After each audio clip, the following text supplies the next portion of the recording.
こんにちは、サイトゥーゴワーズ。愛。それは宝物のような感情の一つですよね。愛というと、ロマンチックで永遠に続く強い感情を連想しますよね。しかし、私たちはしばしば異なる種類の絆や仲間意識を愛と間違えることがあり、それは時には恥ずかしい思いをしてしまいます。今回は恋愛的な愛とは何か知る旅に出かけましょう。さあ、始めていきましょう。質問1、数週間話さなくても平気ですか？ひどく束縛して数秒ごとにどこにいるの？誰といるの？何をしているの？とメッセージをすることをお勧めしているわけではありませんよ。ですが、誰かに恋をしている場合、その人と定期的にお話ししたいと思うはずです。もし相手があなたに返信をしなかった時にちょっとした安堵感を感じたり、相手が何日も沈黙を続けていた場合にあなたがそれを気にしなかったり、または気づかなかった場合は、あなたはおそらく愛していないのです。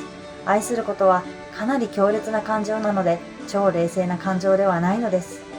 質問2、他の人たちにずっとパートナーの不満を言っていたりしませんか？もちろん私たちは完璧ではありません。私たちはみんな間違いを失敗をします。それは普通のことであり、またそれらの失敗を通してあなたのパートナーの新しい一面を学べる時もあります。とてもいいことですよね。ただ、パートナーにずっとイライラしていることが通常である場合を除いて、パートナーについて周りの人とお話をする場合、あなたはどんなことを話していますか？お店がその時とっても混んでたんだけど、一つだけたまたま駐車場が空いててね、あの人ったら駐車するのが本当にうまいからうまくいったの。などという何気ない楽しい日常のお話で埋め尽くされていますか？それとも大半が、信じらんない、あの人は頭がおかしい、なんでいつも無神経なんだろう、叫びたいぐらい腹が立つ、などという内容ですか？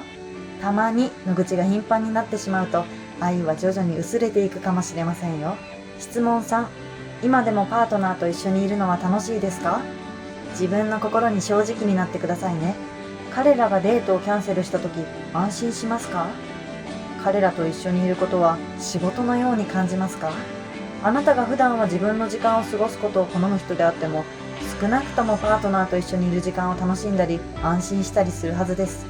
好きなら彼らと有意義で楽しい時間を共有したいと思うでしょう。ただあなたが最新のマーベル映画を見に行きたいときに、マーベルファンの友達と時代劇ファンのパートナー、どっちを選ぶかというと友達ですよね。何をするにおいても彼らと一緒にいたいと思う必要はありません。どうですか？外出するときにはパートナーなしで一人でいたいですか？パートナー以外の他の人たちと一緒にいたいですか？まあでもパートナーとは趣味が合わないからと言い続けることはできますが、興味があまりにも異なり共通点がなくなっていくと愛情が薄れていくかもしれませんね。質問4、大好きと彼らに心から言えていますか？大好きという言葉が喉元につっかえているのは、本当に思っているけれどどう反応されるのか怖いからですか？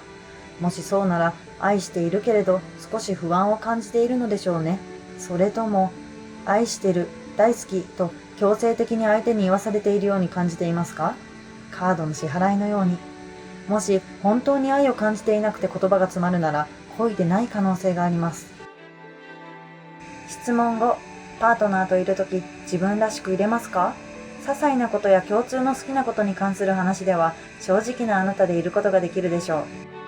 例えば相手がチョコチップミントアイスクリームが好きであなたもそうだったら喜んでその話をしますよね。でももしこんな違いがあったら、あなたはロマンス映画が好きで相手はあなたの嫌いなアクション映画が好き。あなたは彼の好きなスターウォーズよりもスタートレックがいいと思っていても、言った後が面倒だからそれを相手に言うことはないですよね。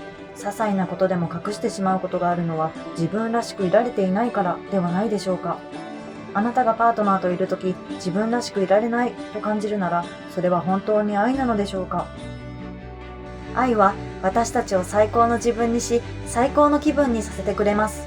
ヒーローを生み出し、アイデアや大発見を与える力もあります。さあ、ゴールドラッシュなんか忘れて愛のラッシュを追い求めましょう。ですが残念ながら、私たちは愛を強く望むあまり、簡単に手に入る偽物の愛を本物だと思い込んでしまうことがあります。自分と相手にもっと向き合ってみてください。私たちは純粋な愛を受けるに値するのです。代替品に満足せず、本物を求めていきましょう。これらのポイントについて何か気になったことはありますか？あなたはこのような経験がありますか？ぜひコメント欄で共有してください。私たちに恋はしていなくても、チャンネル登録ボタンを押していただければ、もうそれで大満足です。今回もありがとうございました。またすぐお会いしましょう。